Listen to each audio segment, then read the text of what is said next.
Hey everyone, I'm Dr. Allison, and I'm so glad you're here to discover what brings out the best of you.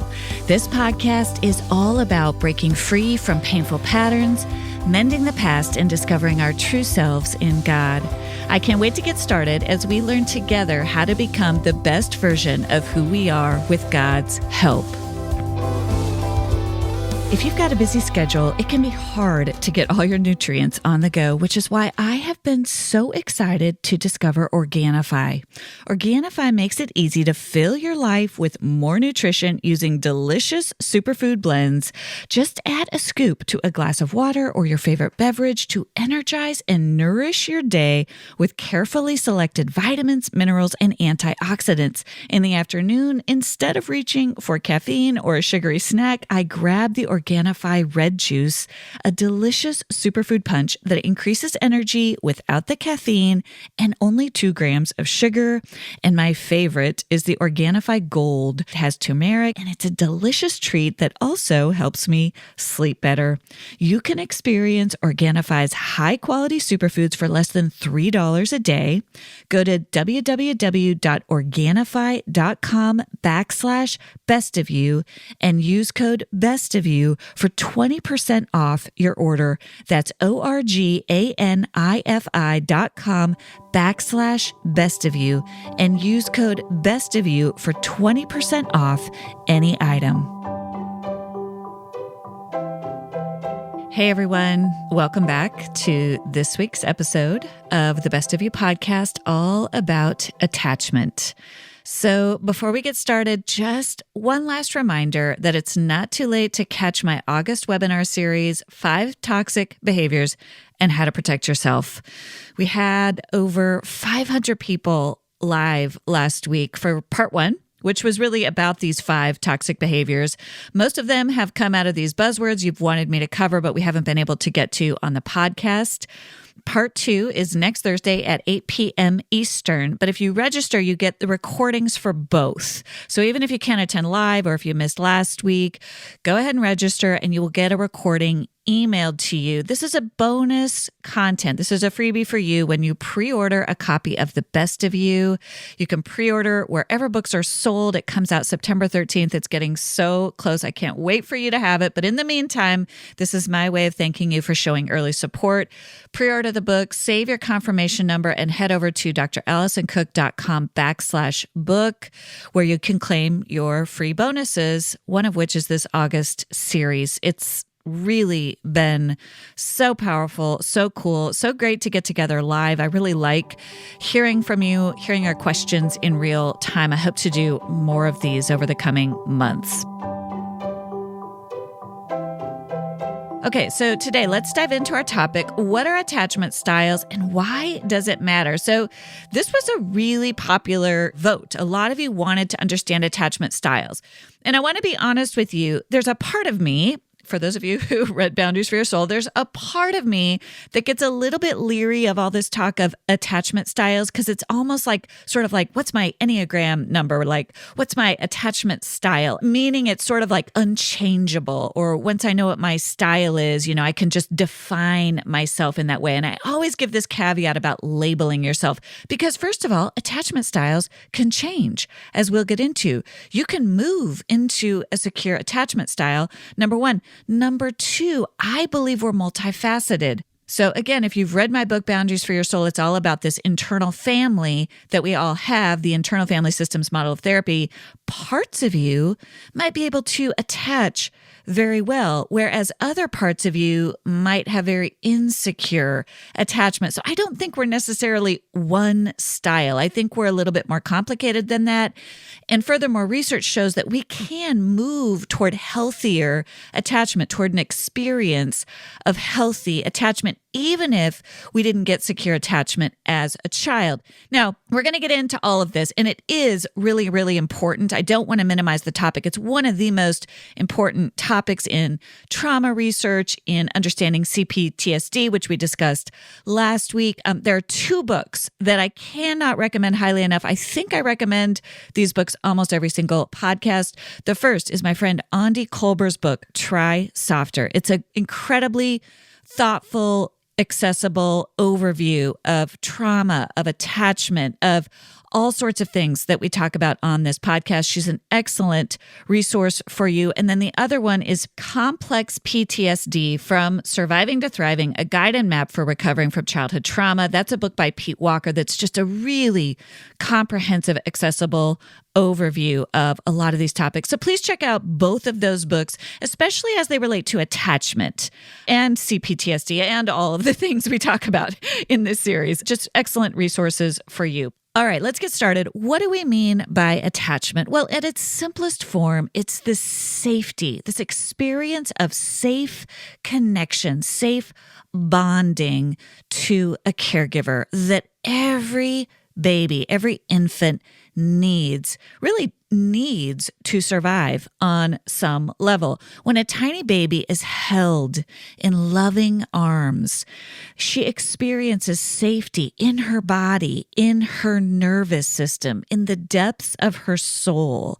And even though you can't remember that in your conscious mind, this experience of being held, and it's not just physical, and we'll get into that, but this experience of physical and emotional safety is foundational to a strong sense of self. It's foundational to this nervous system homeostasis, right? We've talked about fight, flight, freeze, fawn.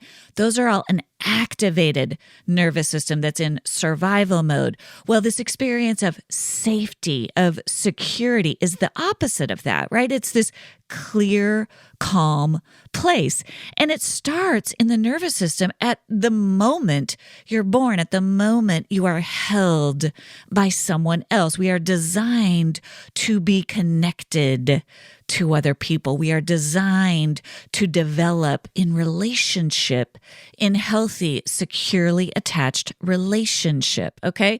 So if your caregivers nurtured and comforted you, provided you with healthy touch and their presence, and we'll get into what I mean by presence, you develop what psychologists call secure attachment. You have a foundational experience of another human as safe, as trustworthy, and you absorb deep inside your own body what it's like to feel safe, held, soothed, to be witnessed, seen, right? To have someone be present with you. This presence is really powerful. It's an idea of how we begin to experience what God is like. And we'll get into that attachment with God a little bit later in this episode. We got a lot to get into. So here's the thing. Research suggests that, at least in the US, most people are securely attached. And by most, I just mean the majority. And estimates are anywhere from over 50% to around 60 to 65% of people are securely attached. Now, I would give the caveat of what I said at the beginning. You might be, 80% of you, right, might be securely attached. But I still believe parts of us can experience insecure attachment, a lack of safety. I think it's a little bit more complex than we're just one thing, one attachment style. But just to give you that, I just want to give you that overview that over 50% of Americans at the very least do experience some level of secure attachment. But that does mean there's a lot of folks who are experiencing not very much secure attachment, right? That, let's say it's, 45%, whatever, somewhere in that range of folks who are insecurely attached. Even if they have a little semblance of attachment, they're still struggling to feel that safety, that connection. So here's what I want you to understand, and this is really important. There was a study done in 2000 on attachment. I'll link to it in the show notes. But what they found is that this critical aspect of attachment is not so much based on, whether or not you got all of your material physical needs met. You may have had food on the table. You might have had clothes. You might have had educational opportunities. Your parents might have shown up at the dinner table every night. We talked about this this last week. That's not what really creates secure attachment. Now, if you had those things, that's what I mean by like parts of you might understand safety in the sense of you get that there's predictable behaviors, that people can behave predictably, right? Parts of you might have had some safety in the sense that you had a home, you had a roof over your head, you had food on the table, right? But here's the thing, real secure attachment, real deep down, every fiber of your being, secure attachment is about presence. And what do I mean by that? Well, what this study found is that it's nonverbal, primarily communication, that leads to attachment. And by nonverbal, that just means, did someone attend to your emotional cues? Was someone present to you when you came home sad after a hard day at school? Did someone ask you questions? Were they curious about you? Did someone notice when you were a toddler that something seemed off with you, right? So there's this idea of presence. You could have had all of your physical needs met. But if you think about it, and listen, all of us who are parents are probably shuddering right now because think about how many times you're feeding your kids, you're getting them to school, you're getting them in the car, but you're not really present to them, right? Your mind is a million miles away. This happens to all of us. And I want you to hear me say, creating secure attachment, especially if you're a parent who's listening, is not being 100% on all the time. You're human. There's a psychology term called good enough parenting. And just even a few moments each day of being present to your child is huge. It doesn't have to be 24 hours a day. Make a little bit of time each day to really be present to your child, even just in nonverbal ways where you are aware that you're orienting toward your child, you're reading the cues, you're checking in, you're showing curiosity, right? But again, going back to you as a child, if you were in a home where your parents were never present to you.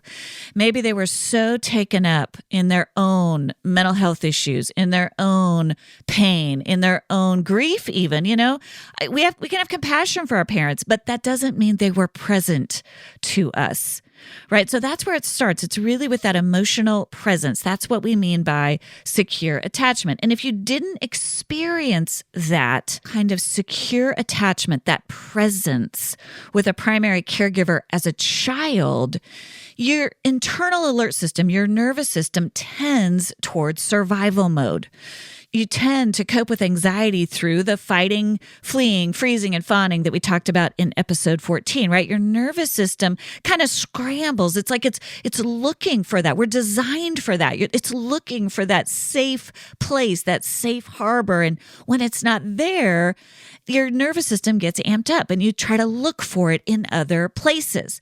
Now, sometimes you'll find it in other places. You'll find it in a grandparent, in a teacher, in a friend, in a babysitter, right? Which is beautiful. That's great. Think about that experience.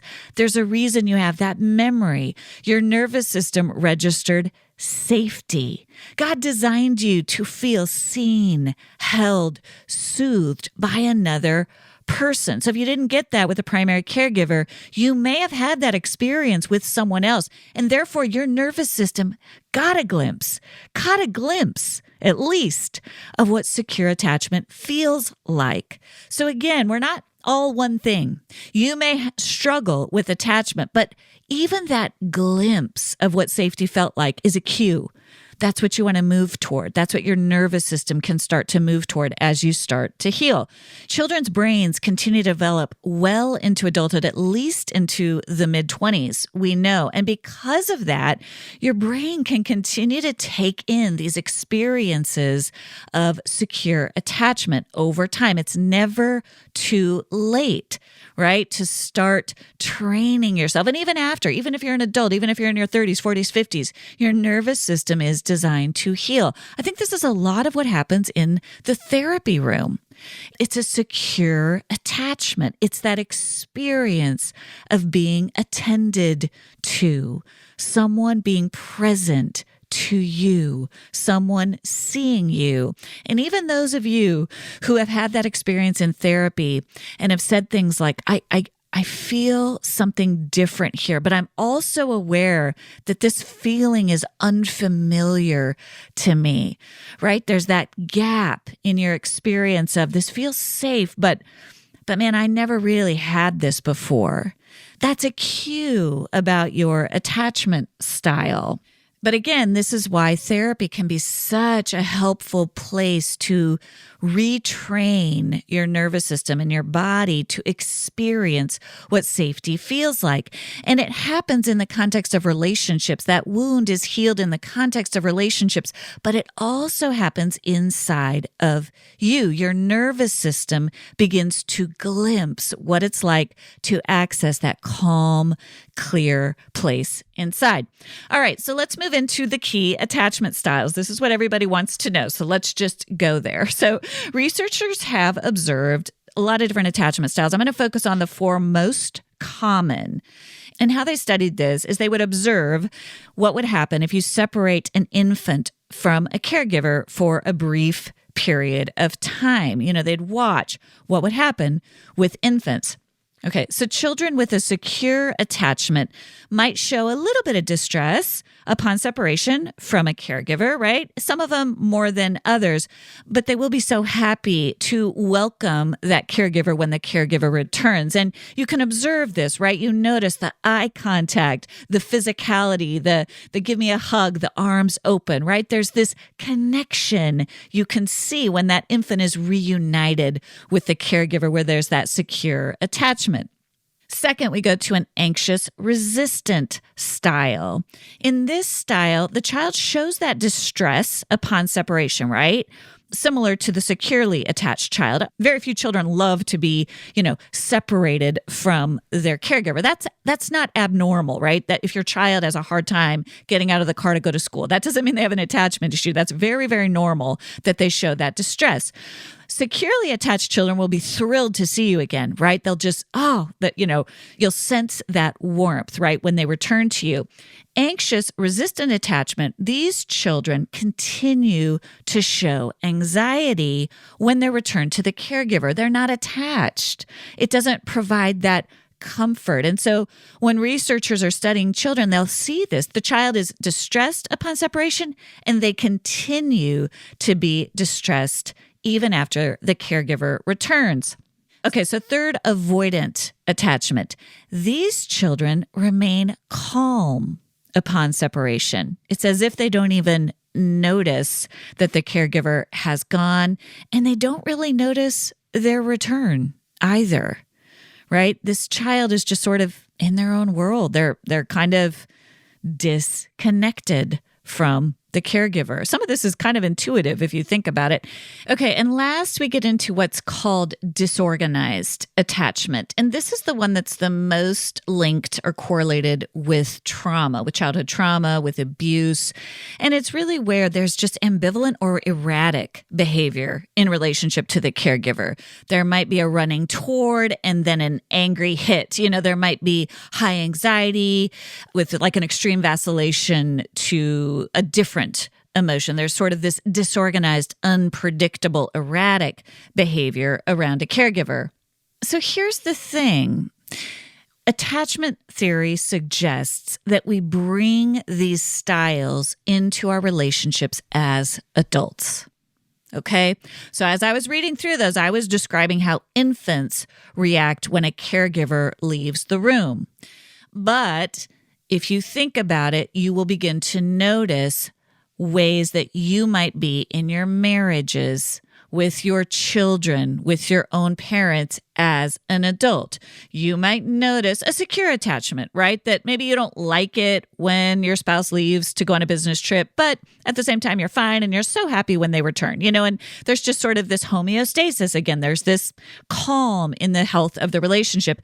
You might notice that you hate the separation. And listen, this can happen with people you love, right? This can happen with people who are actually treating you well. And that's why it's confusing. This is why attachment attachment styles are so confusing because you'll notice a high amount of anxiety around the separation, and then you're angry with the person when they return. And I want to be clear, it's in this case, let's say the person hasn't done anything wrong, right? They went away, they did something not to be mean, they weren't like giving you the silent treatment, they weren't doing something, they were just had to go to work, or they had to like leave on vacation, or they had to go visit another family member, and they return and you're really angry with them, and it takes you a while to reconnect, right? It doesn't mean there's something wrong with you, but that's that remnant, that residual effect of your own attachment style. It was hard for you to connect. Maybe you didn't have that experience of safety with your caregiver, and that part of you is still alive inside of you. And so now you're with this person, especially this happens in intimate relationships, where that person, is that first feeling of safety, that first feeling of connection, and then they leave, and you're like, wait, they just left me, and you feel abandoned. And maybe they only left for a couple of hours, and then they come back and you're upset and you're crying and you're like, why did you leave me? And then you're like, what is wrong with me? This happens. Well, you're becoming aware of an attachment style. You're becoming aware of, and I don't like to use the word disorder. I just don't like that word. So I'm going to say you're becoming aware of something about yourself. It's a cue. Oh my goodness. It may be hard for me to feel secure. It may be hard for me to feel secure, even when that other person isn't doing something wrong, right? And this is where it's so confusing, because you might think, well, why did you leave me? And they're kind of like, well, I needed to go to the grocery store. I needed to go on this work trip, right? And you don't realize that response, that big response you have, and this is what we talked about last week with CPTSD. You have that big emotional response upon their return, and you think that you're so angry with them, and then you're like, and they're kind of like, what was I supposed to do? We talked about this. They don't understand, and you're confused. You're confused. And I just want you to know this isn't your fault. This is the way, this was the environment that your nervous system was shaped in all those years back, right? So it's not your fault. Your nervous system as a baby needed that person to be with you in a consistent, predictable, present way, and they weren't. And so you don't know what it's like when someone walks away or leaves you for a healthy reason. Your nervous system experiences that as abandonment. It's not your fault. That's survival mode. So that's why this is just so important and so profound to our relational health, because if we don't realize one of two things, we have to realize, A, did they do something wrong? Did they in fact abandon me? If they did, that's a different issue. Then we're in some toxicity. Then we do need to address that differently. But what if option 2, they didn't do anything wrong, but I'm experiencing it as abandonment. I'm experiencing it as pain. Oh my goodness. We don't need to shame ourselves for that, but we do need to understand that. And this is where it's tricky. This is where it gets hard in relationships, because sometimes we don't know, is it them or is it me? Or is it both of us, right? Is there a dynamic? And these are getting into the deep, deep waters. We'll follow back up on that in another episode. But this is why attachment style matters. This is why it's so interesting to all of us, because we're all trying to figure this out. Am I avoidant, right? Do I sort of stay on neutral? Or are you married to someone who is avoidant, right? They're just always in neutral. And it's almost like you feel like, I don't even know if they notice I'm here. And that can hurt. That can hurt, right? That's a survival strategy. That's the way their nervous system was formed. No one ever conditioned that little infant to understand and recognize presence. So their nervous system just went numb. It's avoidant attachment style, right? And it may not be about you at all. It's something that needs to heal within them. If you're someone who's avoidant, right, you learned to just kind of shut down, and you don't register the pain of someone leaving, even the healthy pain of momentary separation, but you also don't register the joy of reuniting, of connection, right? Which we all need in our relationships. And then disorganized attachment is another one that's really, really challenging for people. Again, if you know you're a trauma survivor and you have sort of erratic responses to people and it's confusing to you, why one minute you feel so close and then the next minute you feel abandoned. And again, all of this goes back to, gosh, is it them or is it me? And it can really, really make you feel crazy.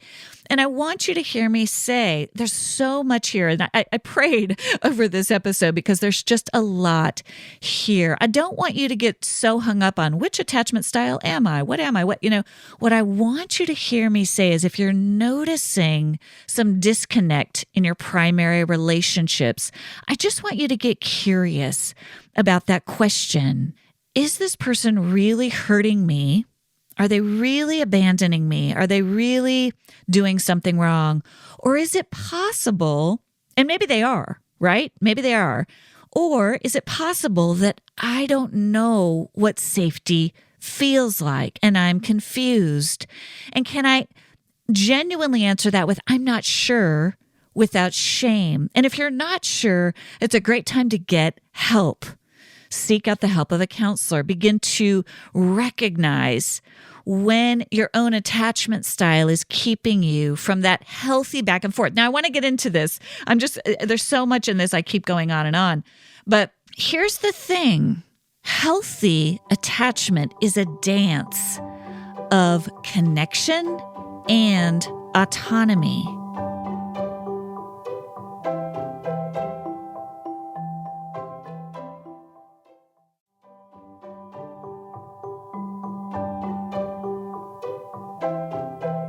Okay, so we need to understand healthy attachment before we get too much further into the weeds of these disordered attachments, because I think that's what happens. We get into the weeds of what's my attachment style, and we don't understand a picture of healthy attachment. I like to use the word connectedness, because it's all encompassing. Connectedness is a dance. It's being together and it's being apart. It's knowing you belong to someone, even as paradoxically you understand you also belong to yourself. So healthy attachment is that understanding of I'm connected to this other person, and I'm also deeply connected within myself. And so we have this dance. And I often use this metaphor in my writing. I talk about it in my book. I talk about this a lot in my upcoming book, The Best of You. The metaphor of the old-fashioned dance. And if you've ever seen those movies, Pride and Prejudice, Little Women, they do these dances. And I think it's so powerful, and it's so different from the sort of slow dance of the 80s that I grew up with, where you're just clinging to each other, right? That's not really a picture of healthy attachment or connectedness. In these old-fashioned dances, they move. They're always connected to each other, but they move in and out. They move apart and away, and sometimes they even interact with the other people around them. Go watch one of those movies, and you'll see exactly what I'm talking about. There's connectedness, there's togetherness and apartness, right? And it's seamless. It's this dance, right? It's knowing when you've talked through and you trust somebody that when they say, hey, I'm going to miss you so much when I have to leave on this work trip for a few days, and I can't wait to see you when I get back, right? And you miss them, right? But you're also so happy to have some time to yourself, and you're so happy for them to have that time. And when you return, it's such a sweet reunion. It's trust. It's safety. And so this is a picture of connectedness, right? Of this dance of togetherness and apartness. Now remember, if you didn't get that experience of secure attachment as a child, think about attachment. And I really go through this in chapter 4 of my new book, but if you think about it, a parent's job as an early baby, you are really being taught at such that formative age, that healthy dance. Your parent's job is to kind of wean you. Think about that term weaning, right? Slowly over time, you're learning to separate out from your parent.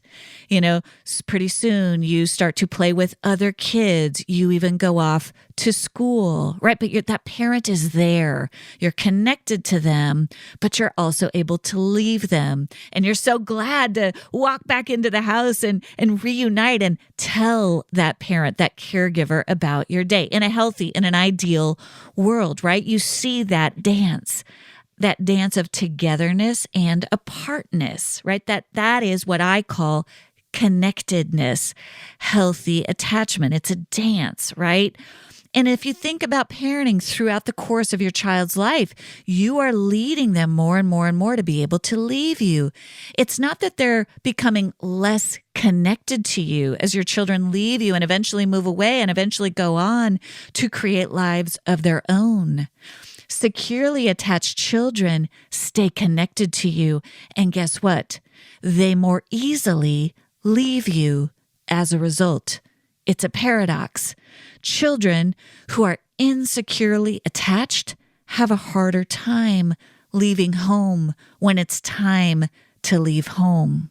When you have that safety, it's easier to leave and to forge your own healthy relationships with other people.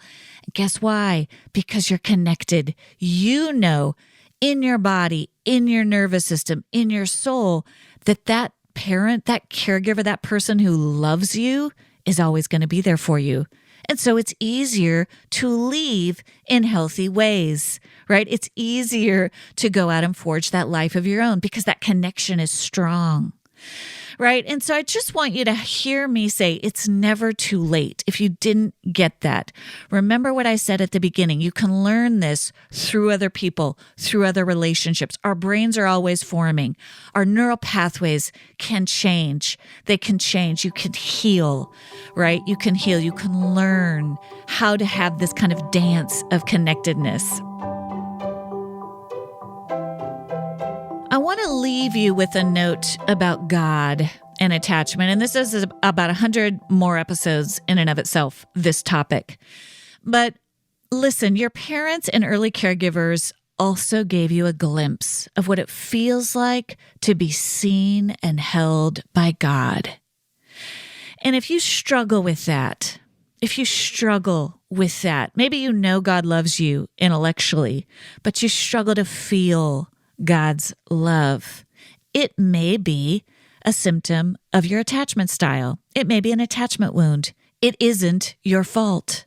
I want you to hear me say that these attachment styles tie into how we relate and experience God's presence in our lives.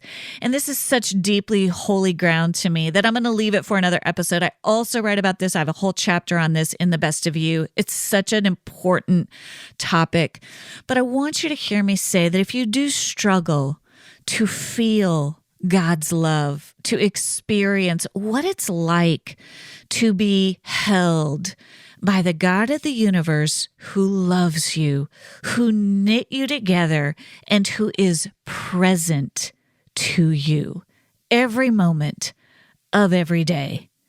This God is a breath away, a breath away.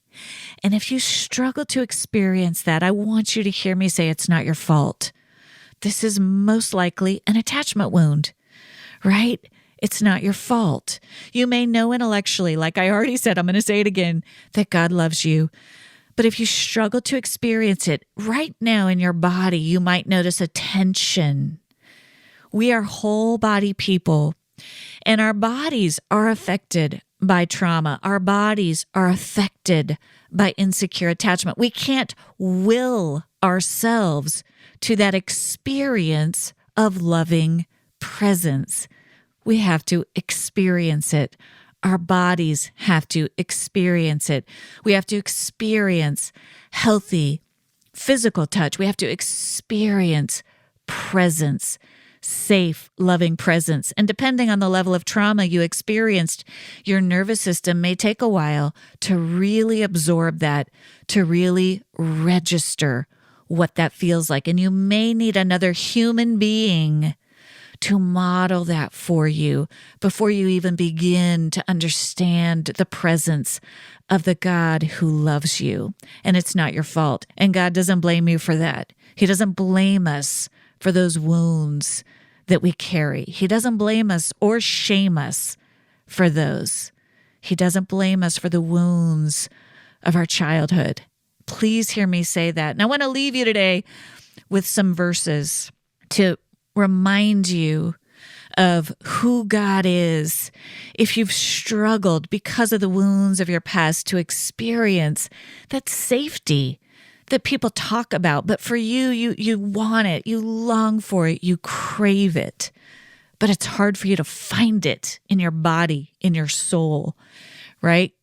I want you to hear me say that God is near the grief-stricken. God is near the brokenhearted. This is Matthew 5:4. And even if you can't feel that or experience that, it's true. So take my word for it today. And then know that your body can learn what that feels like, what that presence of Jesus feels like. God helps the brokenhearted, the crushed in spirit, the humble. James 4:6. God is love. Love is presence. It's not an idea. It's an experience of belonging. That's 1 John 4:7. God is love. God is loving presence. God's presence, the presence of God's Spirit, shows up as joy, peace, kindness, goodness, faithfulness, patience, self-control. These are the fruit of the Spirit, Galatians 5:22 through 23. And then Psalm 34:18, again, the Lord is near the brokenhearted and the crushed in spirit. And if you haven't experienced those truths, please know it may be because your nervous system never had that experience growing up. You never got that presence that creates secure attachment. And so it's hard for you to really know and trust all these ideas about God. They sound nice, but how do I know? And as you heal your body and as you heal your soul and as you begin to travel down this road of healing, you can begin to experience a few more glimpses of what that presence is like. All right, remember that healing is a process. It's not a one-time event. And as we close today, I want you to consider the question, what brings out the best of you in the context of this conversation? Who or what brings you a glimpse of safety, a glimpse of loving presence? Who brings that to your body? Where does your body relax and feel safe? Notice that glimpse of safety. That's a glimpse of God. That's a glimpse of what God is like. Thank you for joining me, and I look forward to seeing you next week on The Best of You. Thank you for joining me for this episode of The Best of You. Be sure to check out the show notes for any resources and links mentioned in the show. You can find those on my website at drallisoncook.com. That's Allison with one L, cook.com. Before you forget, I hope you'll follow the show now so that you don't miss an episode. And I'd love it if you'd go ahead and leave a review. It helps so much to get the word out. I look forward to seeing you back here next Thursday. And remember, as you become the best of who you are, you honor God, you heal others, and you stay true to your God-given self.